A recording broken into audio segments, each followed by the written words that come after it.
마지막 순간까지 대장동 진실공방, 여야가 서로 대장동을 두고 진실공방을 벌이고 있습니다. 먼저 여당 측이 제기한 의혹입니다.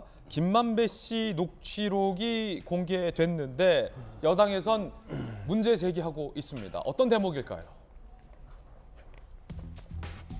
뉴스타파라는 곳에서 공개한 녹취록 내용이고 지난해 9월 대화 중이라고 합니다. 예, 브로커 조모 씨가 찾아와 형님 부산저축은행 사건 수사받고 있는데 해결해 주세요. 그래서 내가 박용수 특검 박용수를 소개해줬다라고 김만배가 얘기합니다.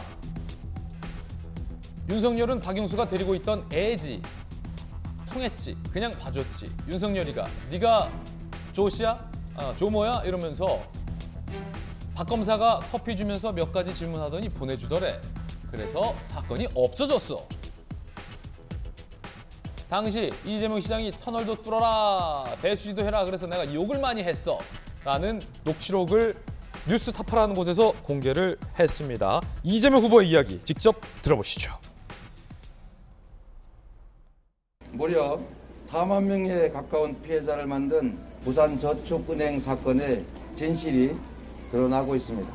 당시에 제대로 수사했더라면 피해가 훨씬 줄어들지 않았을까 하는 아쉬움이 있습니다. 대장동 사건의 진실도 함께 드러나고 있습니다. 거짓은 참을 이길 수 없습니다. 위대한 국민의 현명한 판단을 믿습니다. 즉 이재명 후보를 포함한 여당 측의 문제 제기는 윤석열 당시 검사가 부산저축은행 사건 때 커피 타주면서 봐줬다라는 주장인 겁니다. 이에 대한 야당의 반박도 만만치 않은데 김은혜 의원입니다. 당시 부산저축은행 수사 과정에서 참고인이었던 조정을 직접 윤석열 후보가 만나서 커피도 타주면서 수사를 무마시켰다는 의혹이죠. 제가 오늘 발견한 제보는 조정 씨가 직접 검찰에 나와 윤석열 중수과장 만난 적 없다라고 밝힌 대목입니다. 이는 2021년 11월 24일 검찰 진술조서에서 확인하실 수 있습니다. 진실공방입니다. 과연 윤석열 당시 검사가 커피를 타줬냐 안 타줬냐를 두고 여야가 진실공방 벌이고 있습니다. 짧게씩 여러 번 들어보죠. 먼저 전재수 의원님, 의혹을 제기한 쪽이니까. 지금 이제 김만배 씨 음성 파일, 음성이 공개가 됐죠. 그리고 그 이전에 정영학 씨 이제 녹취록도 이제 공개가 되고, 그 다음에 구속돼 있는 남욱 씨의 검찰 신문 조서도 공개가 되었습니다. 이 공개된 모든 것들은 윤석열 후보를 향하고 있는 것이죠. 그렇기 때문에 이전에 김만배 씨가 이야기했던 그분을 가지고 그분이 이재명이다. 이렇게 이제 엄청난 지난 몇 달 동안 이제 몰아붙였는데 이제 이 실체가 다 드러났다고 보고요. 지금 뭐 대선 기간이라 어쩔 수 없지만 대선이 끝나고 난 뒤에 바로 특검을 통해서 진상을 철저하게 규명해서 국민들께 소상한 결과를 보여드려야 된다. 이렇게 생각을 합니다. 이 대장동 개발 비리 사건의 몸통 그리고 시작에서 끝, 그것은 바로 윤석열 후보와 김만배, 박영수로 이어지는 특수관계, 네트워크가 드러났다. 이렇게 저희들은 판단을 하고 있습니다. 자, 그럼 야당의 박정원 실장님. 민주당이 이제 폐색이 짙어지니까 마지막 늘 했던 그 추한 공세를 한다고 저희는 판단을 하고 있습니다. 과거 김대엽, BBK, 생태탕 이어서 이제 녹취인데요. 우선 첫째, 저 녹취가 나온 시점이 작년 9월 중순이에요. 그럼 대장동에 대해서 국민들이 모두 알게 되고 난리가 난 게 작년 8월부터인데 글쎄 저 때 왜 저런 녹취를 한 게 이제 와서 공개가 됐는지에 대한 녹취의 신빙성이 하나 있고요.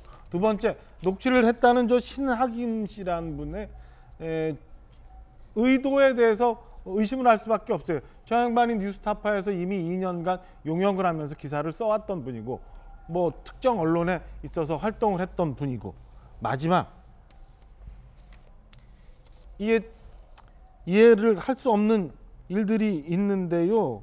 마지막 추천의 관계 얘기할 수밖에 없는데, 이래서 과연 결과적으로 치면은 부산저축은행 사건 당시에 대구에 있었던 윤석열 후보가 김만배 씨를 이미 대장동 할 거라는 거를 알고 있어서, 그 다음에 조모 씨가 대장동에 관여는 될 거라고 알고 있어서, 그리고 이재명 후보가 성남시장을 거쳐서 경기지사가 돼서 대통령 후보로 본인과 부딪힐 거로 알고 있어서 이미 10년 전부터 저런 그림을 그려왔다가 지금까지 민주당의 주장이거든요. 이게 얼마나 허황된 건지 저는 뭐 도저히 이해할 수가 없는 마지막 공세다라고 생각을 합니다.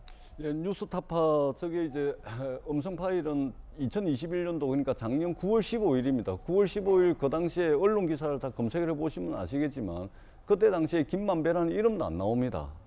그리고 김만배라는 이름은 언론인 A모시로 나오고 박영수 특검도 전혀 나오지 않는 그 시점이라는 말씀을 제가 드리고요.